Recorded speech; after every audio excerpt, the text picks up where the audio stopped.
جس مسئلہ پر گفتگو کرنے جا رہے ہیں وہ ہے نماز جنازہ کے بعد دعا کرنا۔ اللہ رب العزت نے قرآن کریم میں سورہ بقرہ شریف پارہ نمبر 2 کی آیت نمبر 186 میں ارشاد فرمایا اجیب دعوت الداعی اذا دعان، دعا مانگنے والا جب بھی دعا مانگے میں اس کی دعا کو قبول فرما لیتا ہوں۔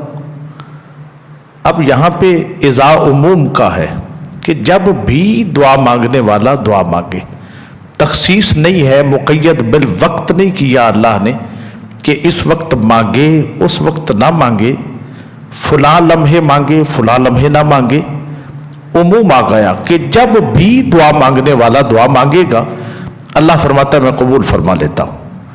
اور رہی بات نماز جنازہ کے بعد دعا مانگنے کی، سنن ابی داؤد شریف ہے، جلد نمبر 2 ہے، صفحہ نمبر 102 ہے، حدیث طیبہ نمبر 3199 ہے۔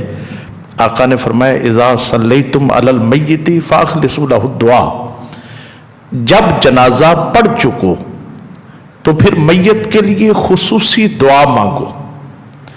اذا صلیتم، جب جنازہ پڑھ چکو پھر دعا مانگو۔ اور پھر اخلصو کے لفظ ہے کہ خصوصی طور پہ میت ہی کے لیے دعا مانگو۔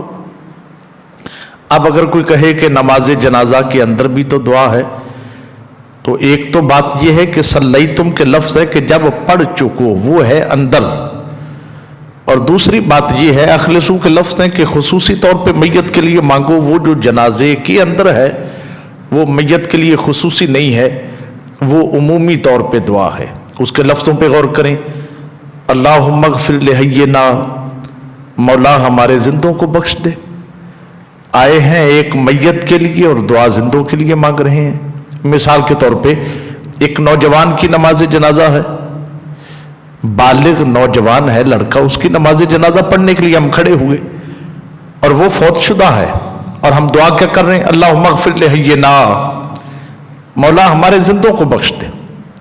بھئی وہ تو فوت شدہ جس کے لیے ہم جمع ہوئے اور دعا زندوں کے لیے مانگ رہے ہیں۔ آگے ہے ومیتنا وشاہدنا، مولا ہمارے جو حاضر ہیں ان کو بخش دے، وغائبنا، اور جو یہاں نہیں آ سکے غائب ہیں جو حاضر نہیں ہو سکے انہیں بخش دے۔ بھئی میت سامنے حاضر ہے اور ہم دعا غائبین کے لیے مانگ رہے ہیں۔ وصغیرنا، مولا ہمارے چھوٹوں کو بخش دے، وکبیرنا، مولا ہمارے بڑوں کو بخش دے۔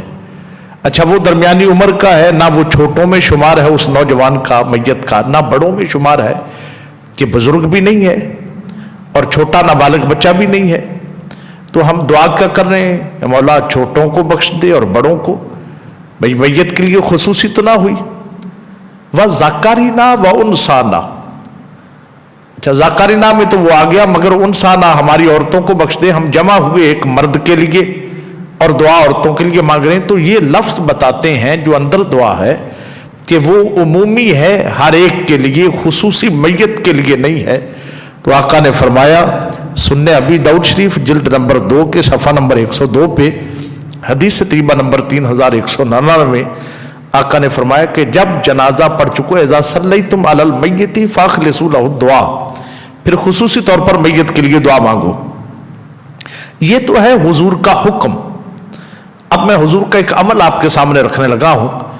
مشکات المصابیح ہے جلد نمبر 2 کے صفحہ نمبر 613 پہ اکمال جو فی اسماء الرجال صاحب مشکات المصابیح نے حضرت طلحہ بن برا کا ذکر کرتے ہوئے آپ نے فرمایا کہ جب ان کا انتقال ہوا تو تب نبی کریم صلی اللہ علیہ وسلم نے خود ان کے انتقال پر نماز جنازہ پڑھنے کے بعد حضرت طلحہ بن برا کے لیے دعا کی ہے۔ وہ دعا بھی میں عرض کیے دیتا ہوں، مگر یہاں میں نے حوالہ دیا مشکات المصابیح جلد نمبر 2 صفحہ نمبر 613، اور دوسرا میں حوالہ دے رہا ہوں انوار الباری فی شرح بخاری، مکتبہ فکر دیوبند کے سید انور شاہ کاشمیری جو دارالعلوم دیوبند کے مدرس رہے ہیں، ان کی کتاب انوار الباری فی شرح بخاری جلد نمبر 7 ہے، صفحہ نمبر 308 ہے۔ انہوں نے بھی یہ حدیث طیبہ کوٹ کی ہے کہ آقا کریم صلی اللہ علیہ وسلم نے حضرت طلحہ بن برا کی نماز جنازہ پڑھا کے پھر حضور نے دعا کے لیے ثم رفع یدیہ، حضور نے ہاتھ اٹھا لیے اور آقا کریم نے دعا کیا کی اللہم القا طلحہ یضحک الیک و تضحک الی، مولا یہ جو میرا صحابی ہے طلحہ بن برا یہ تجھ سے ملنے کے لیے آ رہا ہے، اور مولا اس کے ساتھ یوں پیش نہ آنا جیسے کوئی قاضی یا کوئی حاکم کسی مجرم کے ساتھ پیش آتا ہے۔ مولا جب یہ تیری بارگاہ میں میرا صحابی طلحہ حاضر ہو، یہ تیری طرف دیکھ کے مسکرا رہا ہو، تو اس کی طرف دیکھ کے مسکرا رہا ہو، کیا مطلب؟ اللہ مسکرانے سے پاک ہے، یعنی یہ تجھے دیکھ کے خوش ہو جائے اور اے میرے مولا تو اسے دیکھ کے خوش ہو جانا۔ اب یہ دعا ہے اور حضور نماز جنازہ پڑھنے کے بعد حضور خود مانگ رہے ہیں۔ اب جو لوگ نماز جنازہ کے بعد دعا سے روکتے ہیں، میں ان کے لیے قانون یہ عرض کر دوں، اصول تو یہ ہے، اللہ رب العزت نے سورہ حشر میں فرمایا وَمَا آتَاكُمُ الرَّسُولُ فَخُذُوهُ وَمَا نَهَاكُمْ عَنْهُ فَانْتَهُوا، کہ اصول دین میں یہ ہے کہ جو کچھ رسول تمہیں عطا فرمائے وہ لے لو، اور جس سے وَمَا نَهَاكُمْ عَنْهُ فَانْتَهُوا، جس سے اللہ کا رسول تمہیں روکے اس سے رک جاؤ۔ اب لوگ کیا جو رسول دے، تو میں نے سننے ابی داؤد شریف جلد نمبر 2 کے صفحہ نمبر 102 پہ حدیث طیبہ نمبر 3199 میں بتایا کہ نبی پاک نے حکمن بھی جنازہ کے بعد دعا عطا کی ہے کہ مانگا کرو، اور خصوصی طور پر میت کے لیے اذا صلیتم علی المیت فاخلصوا لہ الدعاء، یہ حکم ہو گیا، حکمن بھی دی اور پھر عملاً بھی۔